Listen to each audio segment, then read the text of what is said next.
नमस्कार दोस्तों, आप भी अगर पोस्ट मैट्रिक स्कॉलरशिप फिलअप करना चाहते हैं तो इसमें जो सबसे ज्यादा इंपॉर्टेंट होता है ना, वो दो ही दस्तावेज होता है।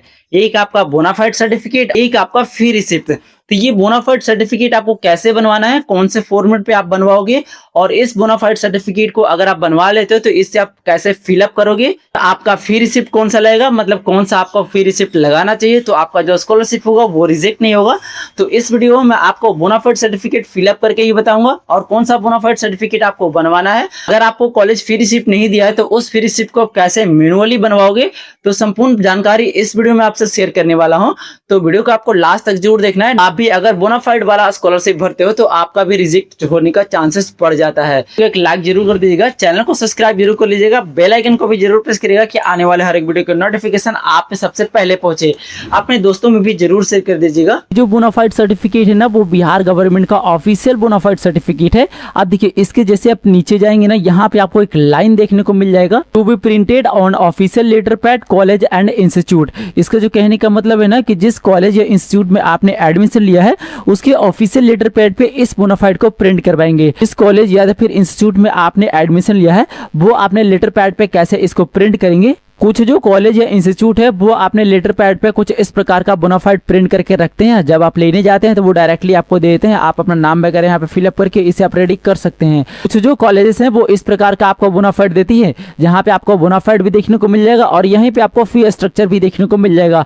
तो देखिए, इस बोनाफाइड सर्टिफिकेट को आप फिलअप कैसे करोगे पहले मैं आपको वो बता देता हूँ। तो आप मान लो 11th में हो या तो फिर आप 12th में हो तो आपको इसी प्रकार का बोनाफाइड सर्टिफिकेट देखने को मिल जाता है। तो वो कॉलेज वाले क्या करेंगे, यहाँ पे आपको एक सीरियल नंबर देंगे और यहाँ पे वो डेट दे देंगे किस डेट में ये बोनाफाइड वो इशू कर रहे हैं। ठीक है, उसके बाद आपको यहाँ पे फिलअप क्या करना है, कैंडिडेट का नेम आपको यहाँ पे फिल करना है, आप अपना रजिस्ट्रेशन नंबर यहाँ पे फिलअप करेंगे अगर आपका सेकंड ईयर होगा तो, अगर आपका फर्स्ट ईयर रहा। इस प्रकार का जो फी रिसिप्ट आपको मिलता है ना, देखिए यहाँ पे आपको रोल नंबर देखने को मिल जाएगा। तो इसी रोल नंबर को रजिस्ट्रेशन नंबर वाले जगह पे आपको फिलअप करना है। अगर आपको फर्स्ट ईयर रहा तो bonafide student of the institute study in the first year रहा तो फर्स्ट ईयर आप फिलअप करेंगे और सेकंड ईयर रहा तो सेकंड ईयर आप फिलअप करेंगे। सेमेस्टर या तो फिर ईयर का नेम आपको यहाँ पे फिल करना है। मान लो अगर आपके कॉलेज में फर्स्ट सेमेस्टर है या सेकंड सेमेस्टर है, या तो फिर आपके कॉलेज में फर्स्ट ईयर है या तो फिर सेकंड ईयर है, तो आप यहाँ पे फिलअप करेंगे। सेकंड होगा तो सेकंड फिलअप करेंगे, फर्स्ट होगा तो फर्स्ट फिलअप करेंगे। कोर्स का नेम आपको यहाँ पे फिल करना है कि आप ना आर्ट्स कर रहे हैं या साइंस कर रहे हैं या तो फिर कॉमर्स कर रहे हैं, आप यहाँ पे फिलअप कर लेंगे। उसके बाद कोर्स ड्यूरिंग एकेडमिक ईयर आपसे पूछा जा रहा है। अगर आपका जो सेशन है वो 25 से 27 है या तो फिर 27 से 28 है तो वो चीज आपको यहाँ पे फिलअप करना है। The student details as entered in institute record, तो यहाँ पे ना आपके इंस्टीट्यूट के रिकॉर्ड के अकॉर्डिंग ही यहाँ पे आपको डिटेल को एंट्री करना है। तो देखिए, आप अपना डेट ऑफ बर्थ इसी वाले फॉर्मेट में आपको यहाँ पे फिलअप करना है। आप अपना फादर नेम यहाँ पे फिलअप करेंगे, आप अपना मदर नेम यहाँ पे फिलअप करेंगे। डेट ऑफ एडमिशन, जिस भी ईयर में आपका एडमिशन होना उस एडमिशन डेट को आपको यहाँ पे फिल करना। सेम इसी प्रकार के फॉर्मेट में आपको यहाँ पे लिखना है अपने पेन से। ठीक है, accepted year of course complete, मतलब आपका कोर्स कब कंप्लीट हो जाएगा उस डेट को आपको यहाँ पे फिलअप करना है। एक्सेप्टेड मतलब अनुमान के तौर पे आप यहाँ पे फिलअप करेंगे। उसके बाद अथोराइज सिग्नेचर विद स्टैंप आपको यहाँ पे लगवा लेना है। अगर आपके प्रिंसिपल साइन करेंगे तो उनका सिग्नेचर और मुहर यहाँ पे होना चाहिए। तो उस प्रिंसिपल का नाम आपको यहाँ पे फिलअप करवा लेना है, उनका डेजिग्नेशन मतलब वो किस पद पे हैं, वो अपना मोबाइल नंबर यहाँ पे लिख देंगे और वो अपना ईमेल आईडी यहाँ पे लिख देंगे। जो भी टीचर इस बोनाफाइड सर्टिफिकेट को इशू करेंगे ना, उनका सिग्नेचर और स्टैंप आपको यहाँ पे ले लेना है। इंस्टीट्यूट का स्टैंप वो यहाँ पे लगा करके देंगे। ठीक है, बहुत सारे कॉलेजेस या तो फिर इंस्टीट्यूट वो क्या करते हैं, कोई इस प्रकार से बोनाफाइड रेडी करके वो रखते हैं। बोनाफाइड लेने जाते हो ना तो आपको यहाँ पे ये सारी चीजें देखने को मिल जाता है पहले से। तो यहाँ पे आपको सेशन फिलअप कर देना है, यहाँ पे आपको डेट फिलअप कर देना है। अब यहाँ पे बोनाफाइड सर्टिफिकेट आपका ऑटोमेटिकली लिखा हुआ रहेगा। ठीक है, यहाँ पे कैंडिडेट का नेम आपको फिलअप करना है कि किनके नाम से आप बोनाफाइड बनवाना चाहते हैं। यहाँ पे रोल नंबर आपको फिलअप करना है जो कि आपके मार्कशीट या तो फिर फी रिसिप्ट पे देखने को मिल जाएगा। जैसे कि मैंने अभी आपको बताया, आप कौन सा कोर्स आप कर रहे हैं, जैसे BA कर रहे हैं या तो फिर BSc कर रहे हैं या तो फिर BCom कर रहे हैं, उस कोर्स का नेम आपको यहाँ पे फिल करना है। सेमेस्टर या तो फिर ईयर का नेम आपको यहाँ पे फिलअप करना है।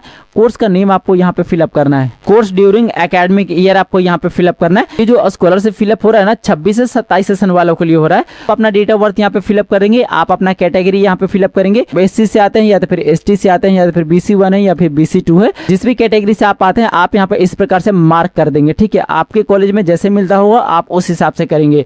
आप अपना फादर नेम यहाँ पे फिलअप करेंगे जो कि 10th के मार्कशीट के अकॉर्डिंग ही आपको फिलअप करना है। आप अपना मदर नेम यहाँ पे फिलअप करेंगे, वो भी आपको 10th के मार्कशीट के अकॉर्डिंग ही फिलअप करना है। डेट ऑफ एडमिशन आपको बताना है कि किस ईयर में आपने एडमिशन लिया। आपको एकेडमिक ईयर नहीं फिलअप करना है, जिस ईयर में आपने एडमिशन लिया होगा उसी ईयर को आपको यहाँ पे फिलअप करना है। Accepted year of course complete, मतलब किस ईयर में आपका कोर्स कंप्लीट होगा वो एक्सेप्टेड ईयर आपको फिलअप करना है। मतलब लगभग मान लो अगर आपका सेशन है 25 से 29 तो आप 2029 यहाँ पे फिलअप करेंगे, ठीक है। और अगर आपके कोर्स का सेशन है 26 से 28 तो आपको यहाँ पे 28 फिलअप करना है। आप अपने हिसाब से फिलअप कर लेंगे, ठीक है। और देखिए यहाँ पे अथोराइज सिग्नेचर विद स्टैंप, मतलब अगर आपका ये कंप्यूटराइज प्रिंटेड रहा तो यहाँ पे आपके प्रिंसिपल का नेम कंप्यूटराइज प्रिंट रहेगा, उनका डेजिग्नेशन यहाँ पे प्रिंट रहेगा, उनका मोबाइल नंबर यहाँ पे प्रिंट रहेगा, उनका ईमेल आईडी भी यहाँ पे प्रिंट रहेगा। आपका कॉलेज या तो फिर इंस्टीट्यूट जब आपको बोनाफाइड देगा तो वहां पे वो लोग सिग्नेचर कर देंगे और आपने कॉलेज का स्टैंप लगा देंगे, तो ये बोनाफाइड आपका रेडी हो जाएगा। अब देखिए आपको फी रिसिप्ट कौन सा लगाना है। पीएमएस की तरफ से जो फी रिसिप्ट आपको प्रोवाइड करवाया होगा वो इस प्रकार से सैंपल आपको देखने को मिल जाएगा। आप अपना इंस्टीट्यूट का नेम यहाँ पे फिलअप करेंगे, स्टूडेंट का नेम आपको यहाँ पे फिल करना है, फादर नेम आपको यहाँ पे फिल करना है, एडमिशन नंबर या तो फिर रोल नंबर भी आप यहाँ पे फिलअप कर सकते हैं, कोर्स का नेम आपको यहाँ पे फिलअप करना है, सेशन आपको यहाँ पे बताना है और डिटेल्स ऑफ द फी आपको यहाँ पे देना है कि आपके कॉलेज में आपका फी कितना लगा। एडमिशन फी जितना भी आपका लगा होगा, मान लो 700, 1000, 2000 जो भी आपका लगा होगा आप यहाँ पे फिलअप करेंगे। ट्यूशन फी आपका जो भी लगा होगा 2000, 3000, 4000 जो भी लगा होगा आप यहाँ पे फिलअप करेंगे। रजिस्ट्रेशन फी अगर आपको लगा होगा तो आप यहाँ पे फिलअप करेंगे, नहीं तो इसको आप खाली छोड़ देंगे।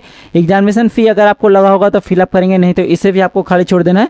यूनियन फी आपको लगा होगा तो आप फिलअप करेंगे, नहीं तो इसे भी आपको खाली छोड़ देना है। लाइब्रेरी फी आपको लगा होगा तो फिलअप करेंगे, अदर और सब कोई फी लगता है तो आप यहाँ पे फिलअप करेंगे, नहीं तो इसको आपको खाली छोड़ देना है। यहाँ पे आपको टोटल फी लिखना है। आप अपने कॉलेज से या तो फिर इंस्टीट्यूट से सील मोहर करवा लेंगे, ठीक है। मतलब आपको सिग्नेचर करवा लेना है और आपको स्टैम्प करवा लेना है। ये जो फी रिसिप्ट है वो आपका वैलिड हो जाएगा। लेकिन अगर आप ये फी रिसिप्ट बनवा लेते हो साइन मोहर के साथ में, लेकिन फिर भी आपका स्कॉलरशिप ज्यादातर रिजेक्ट हो जाता है, ठीक है। तो इस केस में आपको क्या करना है, किस प्रकार का फी रिसिप्ट लगाना है, तो देखिए एक फी रिसिप्ट मैं आपको दिखा देता हूँ। जब आप कॉलेज में एडमिशन लिए होंगे या तो फिर एग्जामिनेशन फॉर्म फिलअप किए होंगे, तो अगर आपका जो इंस्टीट्यूट है या तो फिर कॉलेज है वो ऑफलाइन होगा तो आपको इस प्रकार का फी रिसिप्ट देगा, ठीक है। तो इस प्रकार के फी रिसिप्ट में ना देखिए यहाँ पे आपको कॉलेज का नेम देखने को मिल जाएगा, तो फी रिसिप्ट का सीरियल नंबर देखने को मिल जाएगा। अब ये जो फी रिसिप्ट है ना वो बिल्कुल ओरिजिनल है। पीएमएस वाले जो होते हैं वो मान लेते हैं कि ये जो फी रिसिप्ट आपका है ये बिल्कुल ओरिजिनल है।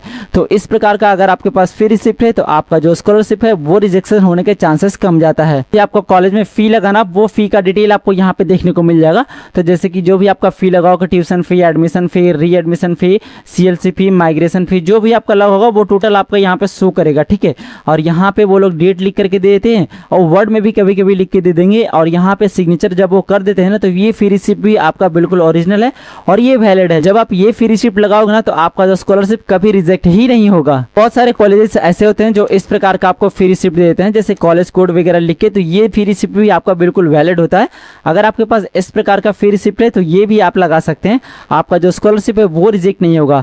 तो फ्रेंड्स इस वीडियो में मैंने आपको एक संपूर्ण प्रोसेस बताया कि आप अपना बोनाफाइड सर्टिफिकेट और आप अपना फी रिसिप्ट कौन सा लगाओगे जो वैलिड होगा, मतलब आपका फॉर्म रिजेक्ट नहीं होगा। आशा करता हूँ कि ये जानकारी आपको बहुत ही ज़्यादा हेल्पफुल लगा होगा। तो वीडियो को एक लाइक जरूर कर दीजिएगा, चैनल को सब्सक्राइब जरूर कर लीजिएगा, अपने दोस्तों में भी जरूर शेयर करिएगा। मिलते हैं नेक्स्ट वीडियो में, तब तक के लिए धन्यवाद। देखते रहिए A to Z सॉल्यूशन। जय हिंद।